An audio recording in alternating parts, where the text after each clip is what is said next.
Okay, good morning, students. Today we will learn about remedial teaching. What is remedial teaching? After the diagnosis of the backward learners and their particular area of learning difficulties in the class, providing special support based programs and enrichment to such students to fill the gap of their learning is called remedial teaching. After identifying the area of difficulty in learning, teachers make remedial strategies for such students. They provide them counseling to meet their individual needs. Now, what are the objectives of remedial teaching?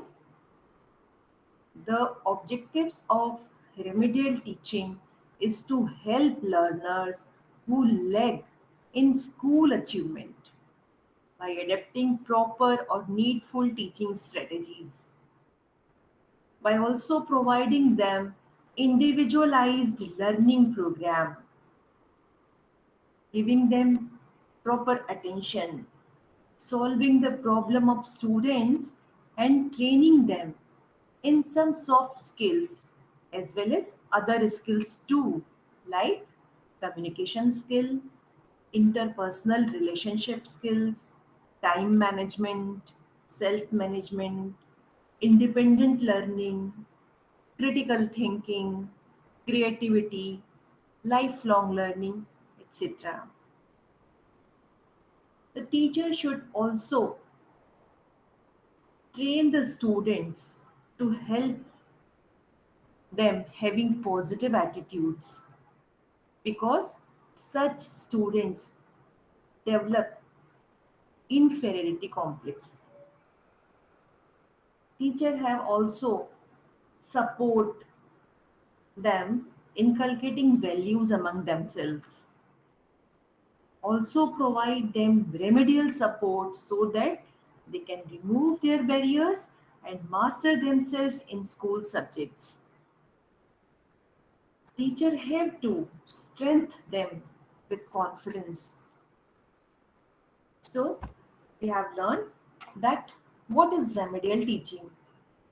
Remedial teaching या उपचारात्मक शिक्षण एक ऐसा enrichment programme है जिसमें शिक्षक ऐसी नीतियों का या ऐसी स्ट्रेटजीज का निर्माण करता है या ऐसे कार्यक्रम तैयार करता है उन विद्यार्थियों के लिए जिनको की जो कि किन्हीं कारणों से सामान्य शैक्षिक कक्षाओं में पिछड़ गए हैं और उनके पिछड़ेपन को मतलब वो कहाँ पर लैग कर रहे हैं उनके उस एरिया को आइडेंटिफाई कर लिया गया है और उन बच्चों को भी आइडेंटिफाई कर लिया गया है थ्रू डायग्नोस्टिक टेस्ट।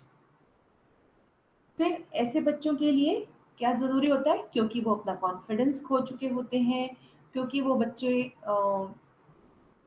उनमें सामान्य लर्निंग स्किल्स होती हैं, उनकी भी कमी देखने में आती है, तो उन सब को पूर्ण करने के लिए टीचर्स को ज़रूरत होती है कि उनके लिए ऐसे विशेष प्रकार के प्रोग्राम्स बनाएं जिसके थ्रू वो इन छात्रों को के उन लर्निंग गैप्स को फिल कर सके। फिर रेमेडियल टीचिंग की स्ट्रेटजीज क्या होती हैं? First of all, teacher should give attention to students' personal problem and prepare the strategies to remove it. Which type of problems? कैसी प्रॉब्लम हो सकती है? उनको पर्सनल प्रॉब्लम्स के ऊपर अटेंशन करने की ज़रूरत होती है टीचर्स को, क्योंकि कभी कभी उनका जो लर्निंग लैग होता है वो इन पर्सनल प्रॉब्लम्स के कारण से भी हो जाता है। वो उनकी बिहेवियरल प्रॉब्लम्स हो सकती हैं, एडजस्टमेंट प्रॉब्लम्स हो सकती हैं, इंटरपर्सनल रिलेशनशिप से संबंधित प्रॉब्लम्स हो सकती हैं, या फिर कम्युनिकेशन से रिलेटेड प्रॉब्लम भी हो सकती है कि टीचर का क्लासरूम में सामान्य कक्षाओं में जिन कम्युनिकेशन स्टाइल से इंटरेक्शंस किया जाता है, इंफॉर्मेशंस क्लास को पहुंचाई जाती है, वहाँ पर ये स्टूडेंट्स उस कम्युनिकेशन के साथ कोप अप नहीं कर पाते हैं। तो ये सब प्रॉब्लम्स भी होती हैं, वो अपनी बात कह नहीं पाते हैं, कुछ बच्चे शाई होते हैं इस वजह से नहीं कह पाते हैं, कुछ बच्चे इंट्रोवर्ट होते हैं, कुछ बच्चों का स्लो ग्रेस्पिंग होता है। किन्हीं भी चीज़ों को समझने के लिए वो रिपीटेशन चाहते हैं, जबकि सामान्य कक्षाओं में एवरेज बच्चा ज़्यादा रिपीटेशन से बोरिंग या बोर्डम फील करता है और उसके बाद उसका अटेंशन लूज होने लगता है। तो एक टीचर के लिए ज़रूरी होता है कि लगातार स्टूडेंट्स के साथ में इस प्रकार फीडबैक लेता रहे और स्टिमुलस देता रहे। तो अब उसके पास variety of students are there in the same class. एक वो जहाँ पर कि ये बच्चे हैं जिनको कि स्लो ग्रेस्पिंग है और एक वो बच्चे हैं जो कि रिपीटिशन से अटेंटिवनेस उनका जा सकता है। So there should be a very specific programme for such slow learners. Technology related problems हो सकती हैं किन्हीं किन्हीं बच्चों की, जैसे कि अभी आप सब जानते हैं कि न्यू जो कम्युनिकेशन टेक्नोलॉजी आई है, इंफॉर्मेशन एंड कम्युनिकेशन टेक्नोलॉजी, हमारा जो अभी ऑनलाइन क्लासेस सिस्टम चल रहा है, ये सब भी वो न्यू टेक्नोलॉजी का ही पार्ट है। तो कभी कभी टेक्नोलॉजी एडवांसमेंट को भी ऐसे बच्चे समझने में उनको दिक्कत आती है। Sometimes phobia to any specific subject, maybe with mathematics or with English or with any other. कभी कभी किसी ऐसे ही किसी विषय से जो डर बैठ जाता है, वो डर उनको धीरे धीरे और डरों के साथ में लिंक करता चला जाता है, लिंक कर देता है। जैसे कभी किसी टीचर की हार्शनेस या टीचर का रूडनेस जो है वो किसी पर्टिकुलर सब्जेक्ट के साथ में अटैच हो जाता है और वो फोबिया लिंक कर देता है।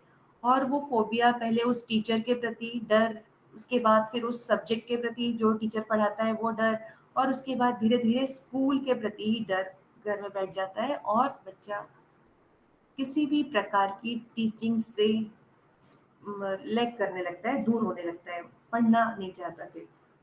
इसी प्रकार कभी कभी कोई फैमिलियल प्रॉब्लम्स भी हो सकती हैं, पारिवारिक कठिनाइयाँ या परेशानियाँ भी इसका एक पार्ट हो सकती है।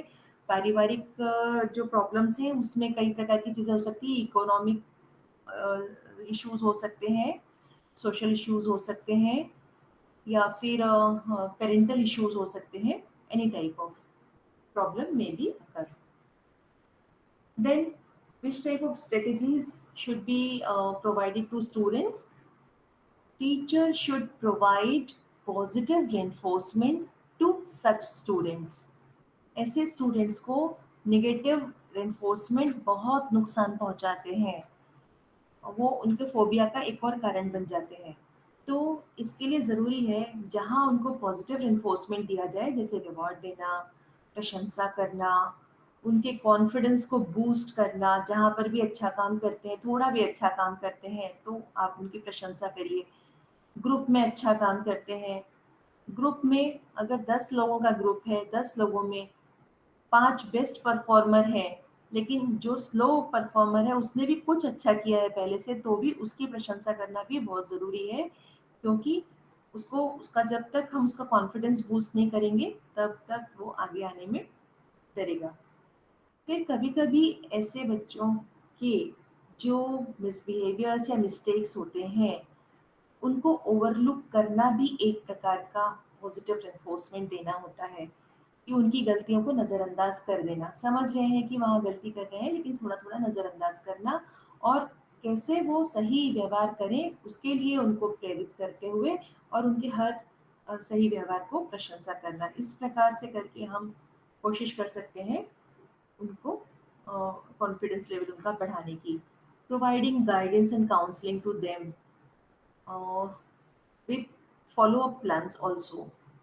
काउंसलिंग देने के बाद ये ज़रूरी है कि हम फॉलो अप करते रहें कि उसकी क्या इम्पैक्ट हो रहा है, क्या असर पड़ रहा है उसका, कितना इफेक्टिव है, कहाँ चेंज की ज़रूरत है।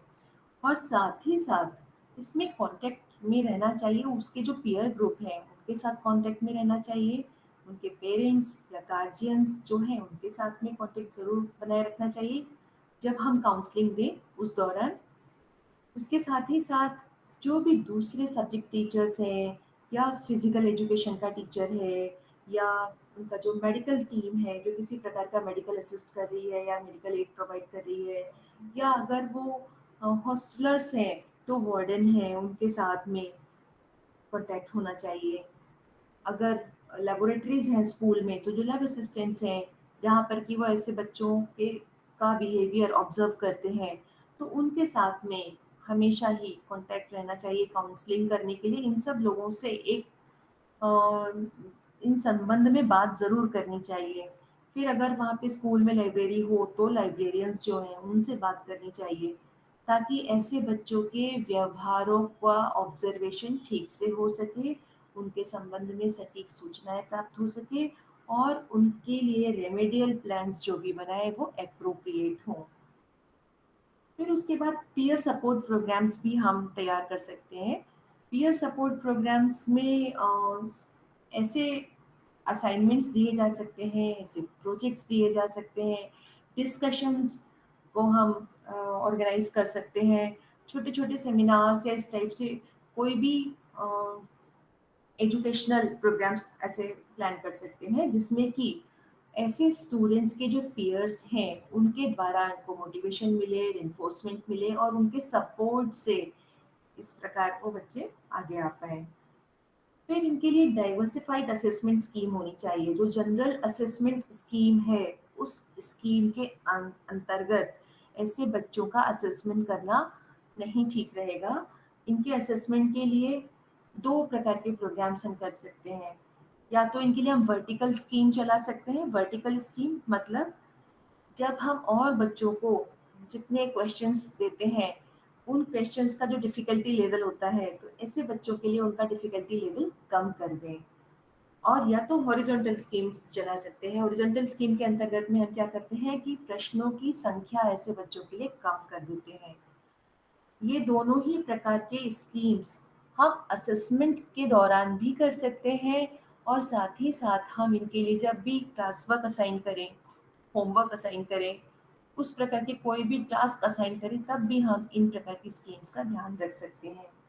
असेसमेंट करते समय हमें इन बच्चों के जो प्रायर परफॉर्मेंसेस थे उनके कंपैरिजन में हमें नया असेसमेंट करना चाहिए हमेशा ही।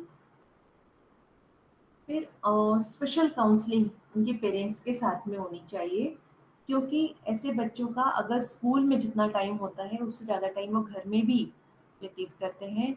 और डेफिनेटली जो इन्वायरमेंट घर में रहता है वो ऐसे बच्चों को बहुत प्रभावित करता है, बहुत ज़्यादा प्रभावित करता है। तो अगर स्कूल में और घर में एक प्रकार का इन्वायरमेंट देने की कोशिश करेंगे तो एनवायरमेंटल रिचनेस भी बच्चों को रेमेडियल ट्रीटमेंट देने में सफल सिद्ध होगा। इसमें क्या कर सकते हैं कि हम पेरेंट्स के साथ में मीटिंग करके उनको हम ये बता सकते हैं कि वो अपने बच्चों को ज़्यादा ओवरलोडेड ना करें, मतलब हाई एक्सपेक्टेशन ना करें उनसे, सारा समय उनको पढ़ने के लिए ना कहें। छोटे छोटे कामों में जब बच्चे अच्छा बिहेवियर परफॉर्म करते हैं कुछ भी कामों में तो भी उनकी प्रशंसा करें, पॉजिटिव इन्फोर्समेंट मिलता है इससे उनको। And regular monitoring on their behaviours, उनके जो व्यवहार है उनकी रेगुलर मॉनिटरिंग करें। कोई एबनॉर्मल प्रकार के व्यवहार होते हैं तो उनकी निंदा ना करें, उनको थोड़ा अवॉइड करते हुए अच्छे व्यवहार कैसे करेंगे इस तरह से मोटिवेट करें और हर अच्छे व्यवहार को पुरस्कृत करें। इस प्रकार provide positive enforcement at home also. Then coordination with other teachers and staff also needed। इसके साथ ही साथ हम उनको ट्यूटोरियल्स दे सकते हैं। ट्यूटोरियल्स मतलब जिस किसी भी सब्जेक्ट में स्टूडेंट्स को जिस पर्टिकुलर एरिया में प्रॉब्लम है ऐसे बच्चों को या तो हम इंडिविजुअली उनको पहचान करके इंडिविजुअल असिस्ट करें या सपोर्ट दें ऐसे सब्जेक्ट्स में, और या तो फिर ग्रुप में है तो ग्रुप में उन बच्चों को छोटे छोटे ग्रुप बनाकर और उन ग्रुप में उन बच्चों को इससे संबंधित इस प्रकार के टीचिंग्स प्रोवाइड करें।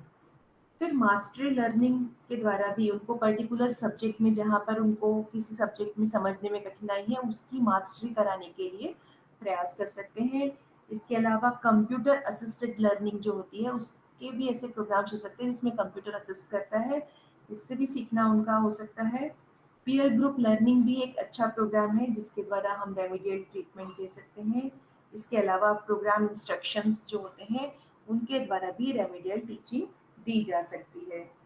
रेमेडियल टीचिंग देखने के लिए हमें कुछ बातों का ध्यान ज़रूर देना चाहिए कि जो पुअर स्टूडेंट्स हैं, उनको हम सिटिंग प्लान में इस बात का ध्यान करें कि वो इस तरह आगे बैठें।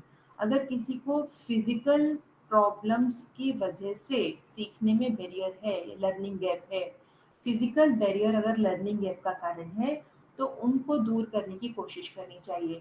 अगर ब्लैक बोर्ड से संबंधित दिक्कत है तो उनको आगे बिठाना चाहिए।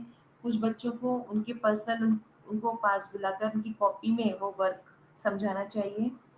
इसी प्रकार से ऐसे बच्चों के लिए जो एग्जाम्पल्स होते हैं, वो ऐसे होने चाहिए जो उन बच्चों के आसपास से संबंधित हो, जिनका उन बच्चों को किसी न किसी प्रकार का उनका एक कहना चाहिए कि उन बच्चों को उसके संबंध में अ,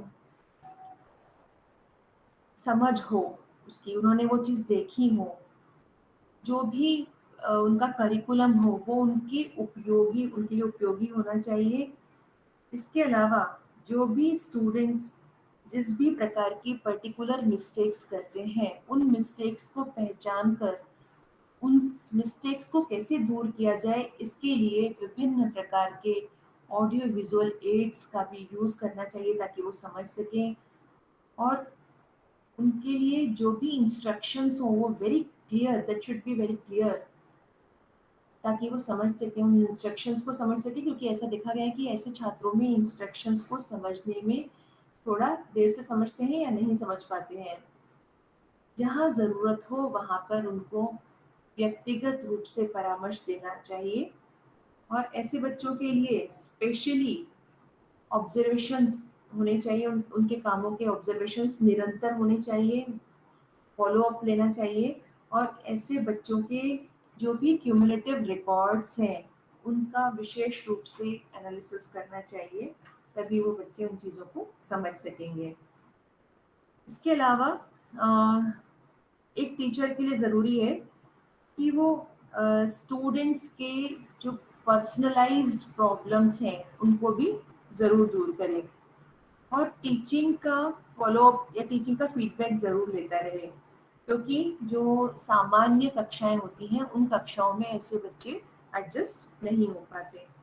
तो इस प्रकार से जो रेमेडियल टीचिंग है, वो रेमेडियल टीचिंग डायग्नोस्टिक टेस्ट के बाद पर्टिकुलर स्टूडेंट्स को पहचान कर, जिनको कि कहीं पर भी सीखने में कठिनाइयां हैं, ऐसे स्टूडेंट्स को पहचान कर, और उसके पश्चात उस क्षेत्र को जहाँ पर कि उनको सीखने में कठिनाइयां हैं, उनको पहचान कर उन छात्रों को देने वाले विशेष प्रकार के प्रयास ही रेमेडियल टीचिंग है।